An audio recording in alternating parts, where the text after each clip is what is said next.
Congratulations on your purchase of a Gideon Optics Judge. We're glad to have you on board. The Judge is the smallest dot that we make right now. It is on the Shield RMS or RMSC footprint. When you pull yours out of the box, you're going to notice that it has already come attached to this low-profile Picatinny mount. If you're not going to put it on something with a Picatinny, then pull these two screws out the top of the optic.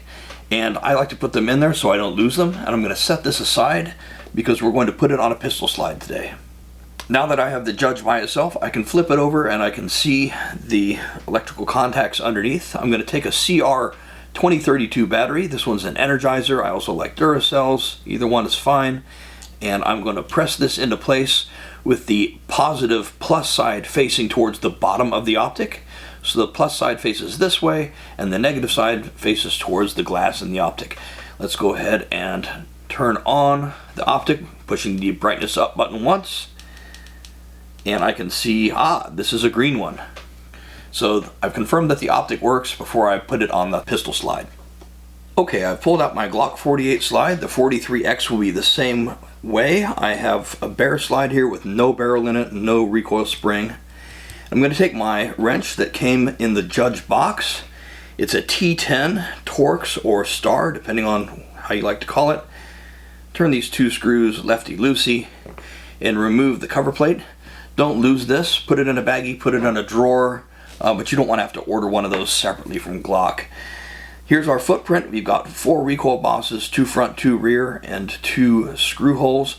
The Holosun K footprint is exactly the same thing, except that these 2 rear recoil bosses have been deleted. Now I'm going to grab my waterproofing gasket that came in the box with the Judge, and I'm going to put it on top of the footprint. That is going to go between the footprint and my battery, and my screws are going to kind of squash that down a little bit so it will help with waterproofing. You'll notice I put the Gideon Judge straight down on there like a Lego. Click it into place. Don't try to rock it in from the front or the back. It should go straight down. And now I need to get my screws out. If you're installing Judge onto a Glock like I am, this next part is very, very important. I'm going to pull 2 baggies out of my box. This one has effective thread length M4 by 7 by 8.6 millimeters, and this one has effective thread length of 10 millimeters. So these are a little bit longer. I'm going to use one of each. The 8.6 millimeter screw I'm going to put on the right hand side, and the 10 millimeter screw I'm going to put on the left hand side.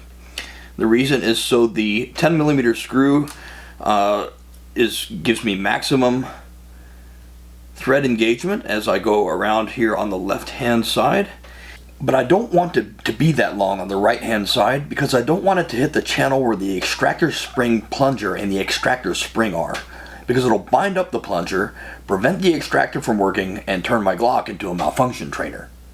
So you can see I already have tightened these down. What I'm going to do now is final torque on them. So I'm going to just take my long end of the wrench, push down there, and turn this until it doesn't want to turn anymore. I'm not putting crazy tons of torque on it. Just turn it until it doesn't want to go anymore, just like that. You see, I'm not really even pushing that hard. I'm not lifting weights here and trying to hit a personal record. Alright, if you have a torque wrench, if you have a Wheeler fat wrench, if you have a Fix-It Sticks torque wrench, you're looking for 10 to 15 inch-pounds. That's inch-pounds, not foot-pounds. And there you have it. We have a functional Judge on the back of our Glock 48 slide, and we're ready to go hit the range, zero our optic. Happy shooting, guys, and we're glad to have you on board with Gideon Optics.